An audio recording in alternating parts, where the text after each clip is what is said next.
আসসালামু আলাইকুম।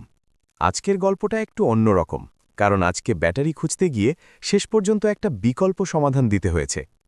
আমার হাতে যে ফোনটা দেখতে পাচ্ছেন, এটা একটা পুরানো ওয়ালটন মোবাইল ফোনের মডেলের ফোন। একজন ভাই এই ফোনটা নিয়ে আমার কাছে এসেছিলেন ব্যাটারি চেঞ্জ করার জন্য।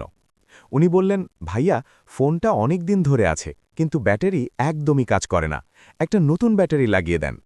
আমি চেক করে দেখলাম আমাদের দোকানে এই মডেলের ব্যাটারি এই মুহূর্তে নেই। তখন আমি ওনাকে বললাম, ভাইয়া, ব্যাটারিটা অর্ডার করতে হবে, একটু সময় লাগবে। উনি বললেন, ঠিক আছে ভাইয়া, অর্ডার দিয়ে রাখেন। আমি ওনার কাছ থেকে অর্ডার নিয়ে ঢাকায় অর্ডার করে দিলাম। কিন্তু সমস্যা শুরু হলো এখানেই। ঢাকা থেকে জানালো এই মডেলের ব্যাটারি এখন আর মার্কেটে পাওয়া যাচ্ছে না। কয়েকদিন পর সেই ভাই আবার আমার দোকানে হাজির। এসেই বললেন, ভাইয়া, ব্যাটারি এসেছে। আমি একটু হাসতে হাসতে বললাম, ভাইয়া, খুঁজেছি অনেক, কিন্তু এই ব্যাটারিটা এখন মার্কেটে অ্যাভেলেবল নেই। উনি একটু চিন্তায় করে গেলেন।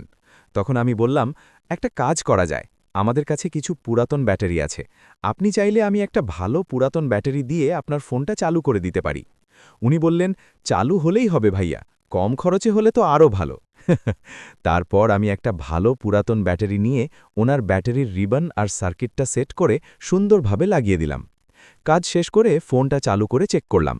আলহামদুলিল্লাহ, ফোন একদম ঠিকভাবে কাজ করছে। উনি খুশি, আমিও খুশি। কম টাকায় কাজ হয়ে গেল, আর ফোনটাও আবার চালু হয়ে গেল। এই ছিল আজকের একটু ফানি কিন্তু বাস্তব একটা মোবাইল রিপেয়ার গল্প। আপনাদের যদি এই ধরনের ভিডিও ভালো লাগে, তাহলে অবশ্যই লাইক, কমেন্ট আর শেয়ার করবেন। আর চাইলে আমার ফেসবুক পেজ ও ইউটিউব চ্যানেল ফলো, সাবস্ক্রাইব করে রাখবেন। মোবাইল রিপেয়ার গল্প